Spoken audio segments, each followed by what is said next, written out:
જંબુસર તાલુકાના કુંડળ ગામની પ્રાથમિક શાળામાં આજે સુરક્ષા જાગૃતિ સપ્તાહ 2025 અંતર્ગત વિશેષ જાગૃતિ કાર્યક્રમનું આયોજન કરવામાં આવ્યું હતું। આ કાર્યક્રમ રૂપેશ પટવાના માર્ગદર્શન હેઠળ તથા અમિત ગોસ્વામીની આગેવાનીમાં યોજાયો હતો। જંબુસર તાલુકાના કુંડળ ગામની પ્રાથમિક શાળામાં આજે સુરક્ષા જાગૃતિ સપ્તાહ 2025 અંતર્ગત વિશેષ જાગૃતિ કાર્યક્રમનું આયોજન કરવામાં આવ્યું। કાર્યક્રમમાં ઓએનજીસીના ઇન્સ્પેક્ટર જયંત ગોપાલન, મહેશ ઝાલા, વિભાગના અધિકારીઓ તેમજ અન્ય સંબંધિત અધિકારીઓ ઉપસ્થિત રહ્યા હતા।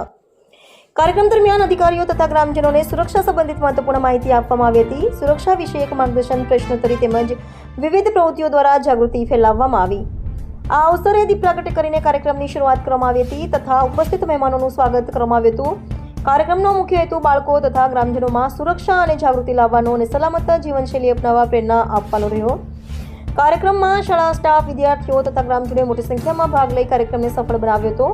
સાથે એસઆઈએસના સિક્યુરિટી સ્ટાફ તથા ઓએનજીસીના અધિકારીઓની વિશેષ ઉપસ્થિતિ રહી હતી। દીપપ્રજ્વલન શાહ, જંબુસર। આજે તારીખ 16/12/2025 ના રોજ શ્રીમાન રૂપેશ પટવા સાહેબના માર્ગદર્શન તેમજ શ્રીમાન અમિત ગોસ્વામી સાહેબની આગેવાની હેઠળ જંબુસર તાલુકાના કુંડલ ગામની પ્રાથમિક શાળામાં સુરક્ષા જાગૃતિ સપ્તાહ 2025ની ઉજવણી કરવામાં આવી। આ 13 ડિસેમ્બર 2001ના રોજ ભારતીય સંસદ ઉપર લશ્કરે તોયબા નામના આતંકવાદી સંગઠને હુમલો કરેલ તે અંતર્ગત ઓએનજીસીમાં લોકોની સુરક્ષાની જાગૃતિ લાવવા માટે ઓએનજીસી દ્વારા દર વર્ષે 13 ડિસેમ્બરથી 19 ડિસેમ્બર સુધી સુરક્ષા જાગૃતિ સપ્તાહની ઉજવણી કરવામાં આવે છે। આ કાર્યક્રમમાં દીપ પ્રાગટ્યમાં આમંત્રિત મહેમાનોનું સ્વાગત, બાળકોને પ્રશ્નોત્તરી અને ગેમ રમાડી પ્રોત્સાહિત ઇનામનું વિતરણ કરવામાં આવ્યું। સર્વકુંડલ ગામના વરિષ્ઠો, નાગરિકો અને સ્કૂલના વાલીઓ બાળકોને સૌ નમસ્કાર।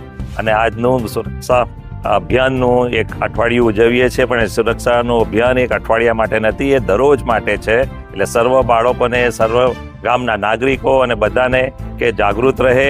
કશું પણ એવું તમને લાગે છે કે જે અનબનાવનું થાય છે તો ગભરાવું નહીં, અને બેઝિગક એની ઉપર કોઈ બી અધિકારીને યા કોઈ બુઝુર્ગ હોય, મોટો માણસ હોય એને જાણ કરવી અને એનું જે રીતે સારી રીતે નિરાકરણ લાવવા સૌ કોઈને સુરક્ષિત રહો, જાગૃત રહો।